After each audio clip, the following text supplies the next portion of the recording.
السلام علیکم ورحمۃ اللہ وبرکاتہ۔ بسم اللہ والحمد للہ والصلاة والسلام علی رسول اللہ وعلی من والاه اما بعد۔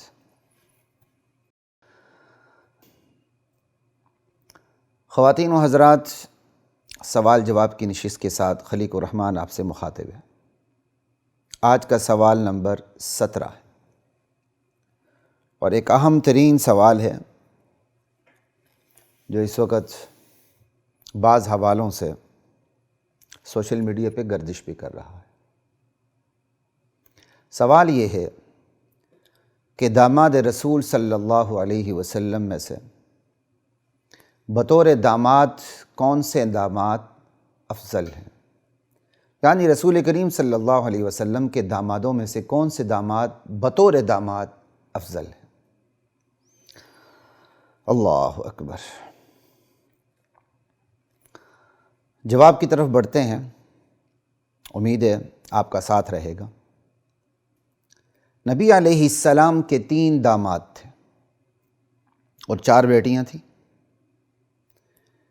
نبی علیہ السلام کے وہ داماد جو مستقل داماد ثابت ہوئے وہ 3 تھے۔ آپ کی سب سے بڑی بیٹی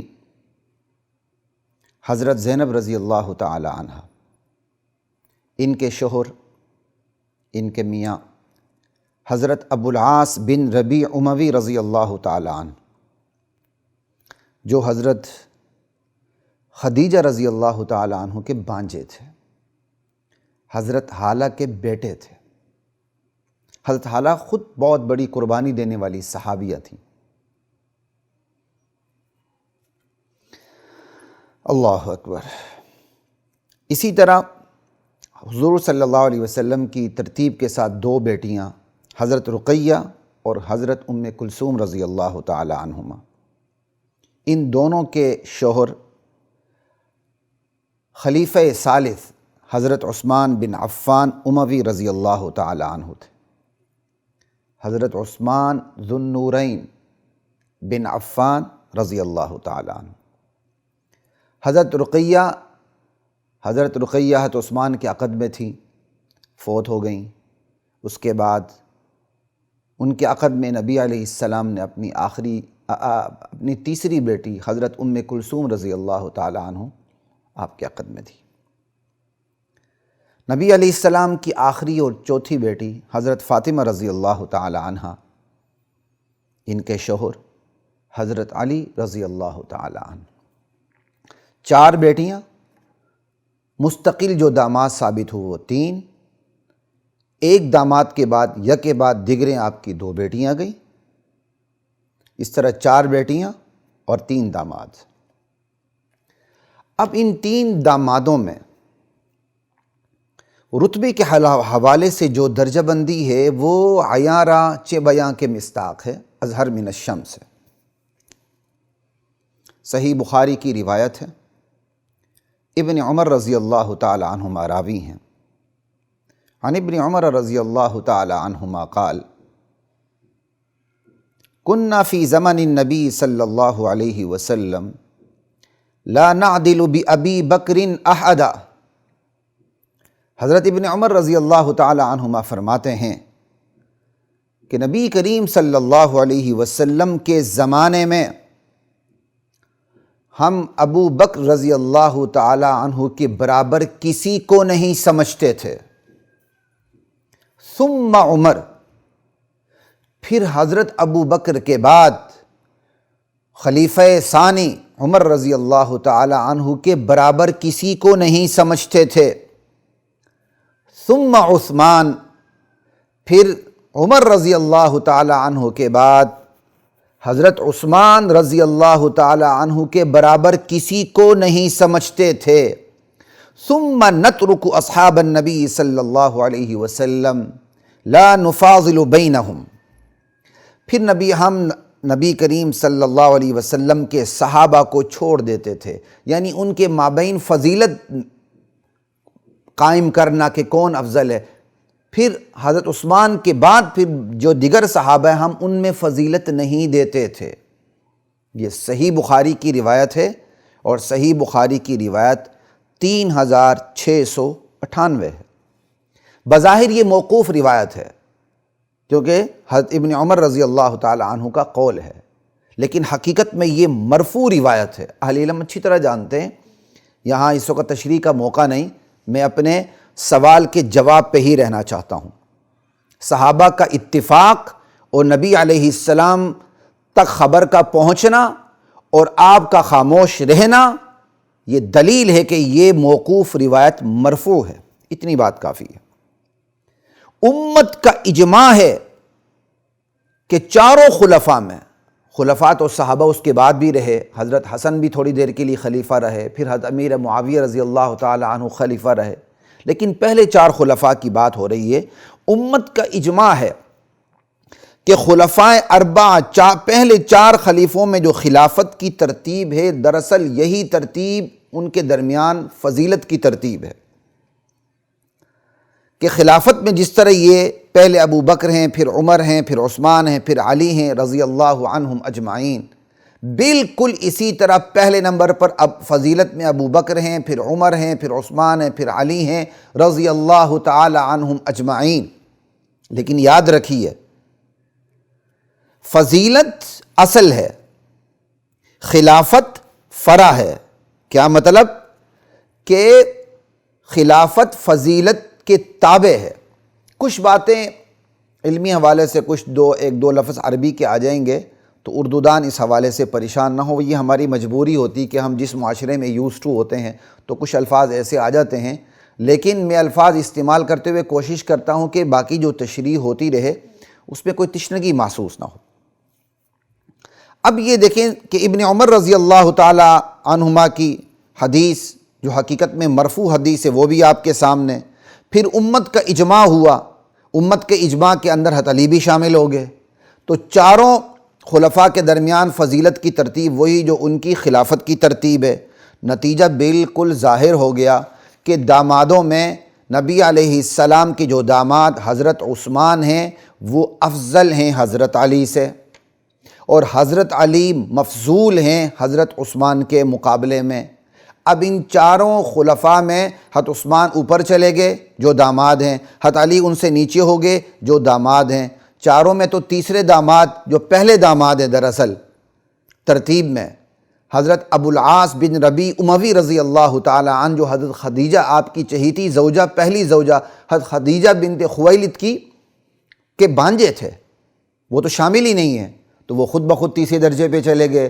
تو دامادوں میں فضیلت کی ترتیب صحابہ کے اجماع سے اور مرفوع روایت سے خود ہی قائم ہو جاتی ہے کہ دامادوں میں افضل داماد نبی علیہ السلام کے سب سے افضل ترین داماد حضرت عثمان ہیں، اس کے بعد حضرت علی ہیں، اور اس کے بعد ایک ہی بچتے ہیں تو حضرت ابو العاص بن ربیع اموی رضی اللہ تعالی عنہ۔ یہ بات صاف ستھری نتھری نکھر کے سامنے آ جاتی ہے۔ یہ نتیجہ خیر القرون کی واضح تصریحات کی روشنی میں سامنے آتا ہے، نبی علیہ السلام کی جو مرفوع حدیث ہے اس کی روشنی میں سامنے آتا ہے۔ ایک حقیقت، اب اسی حقیقت سے خیر القرون، دور صحابہ کا مزاج، دور نبوت کا مزاج، دور تابعین کا مزاج، اور خیر القرون میں اگر تبع تابعین کو بھی ایک روایت کے مطابق شامل کر لیا جائے تو دور تبع تابعین کا مزاج کا بھی ادراک ہوتا ہے کہ اصحاب رسول اللہ کے مابین فضیلت میں انہوں نے عمومی طور پر جو ایک مطلق فضیلت ہے اس کو کافی سمجھا۔ بس اصحاب رسول کے درمیان فضیلت کے جو اصول خود صحابہ کو جو در نبوت سے ملے ان پر صحابہ نے قناعت کی، بذات خود قیاس آرائیاں کرتے ہوئے اصحاب کے درمیان جزوی فضیلتوں کے در پہ نہیں ہوئے۔ یہ تھا اسلاف کا مزاج، یہ تھا خیر القرون کا مزاج، یہ تھا صحابہ کا مزاج نبی علیہ السلام کی زندگی میں، یہ تھا صحابہ کا مزاج نبی علیہ السلام کی زندگی کے بعد یہی مزاج تھا تابعین کا، یہی مزاج تھا اتباع التابعین کا۔ سلف کے اس مزاج پر قائم رہنے کی آج پہلے سے کہیں زیادہ ضرورت ہے، بالخصوص آج کے اس ماحول میں جہاں دشمنان رسول و صحابہ، صرف دشمنان صحابہ نہیں، کیونکہ جو دشمنان صحابہ ہیں وہ در حقیقت دشمنان رسول ہیں، اور جو دشمنان رسول ہیں در حقیقت وہ دشمنان اللہ ہیں۔ ہم دشمنان صحابہ کو صرف صحابہ کے حوالے سے دیکھتے ہیں، حقیقت میں یہ لوگ تو توحید کے دشمن ہیں، اسی وجہ سے رسول کے دشمن ہیں، پھر رسول کی رسالت کی وجہ سے پھر یہ صحابہ کے دشمن ہیں۔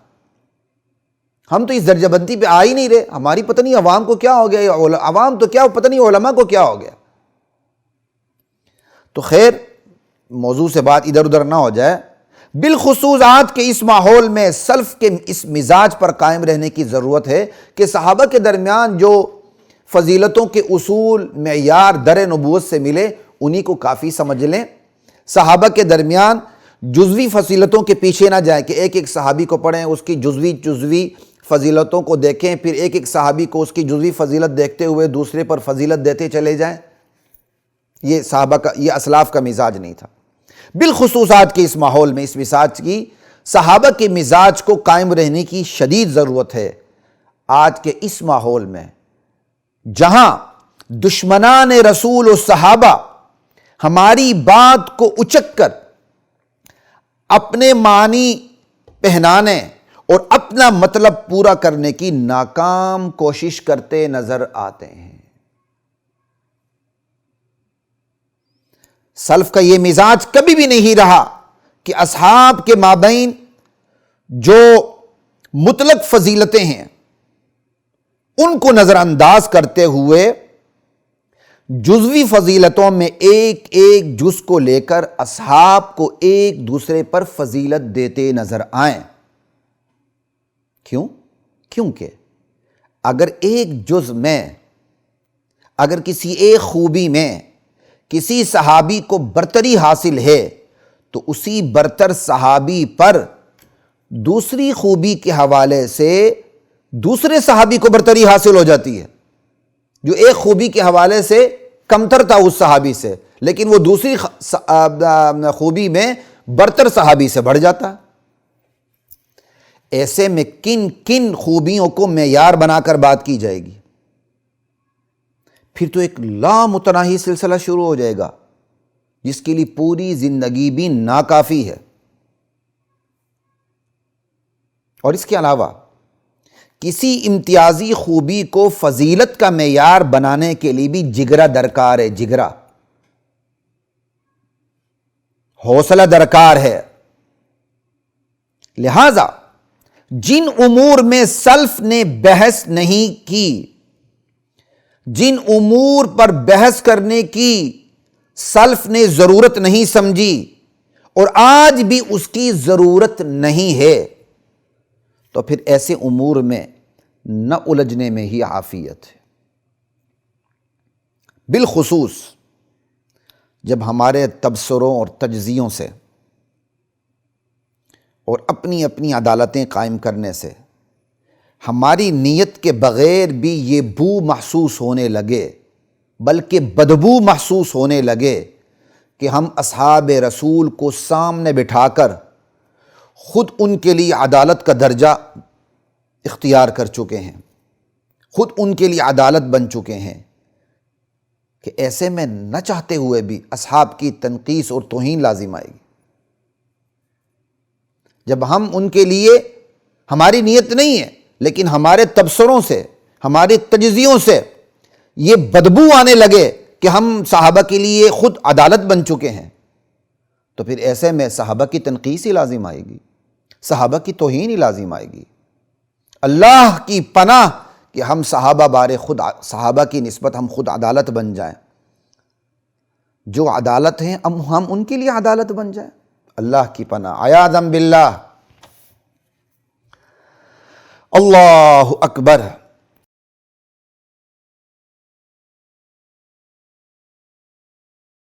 وَلَقَدْ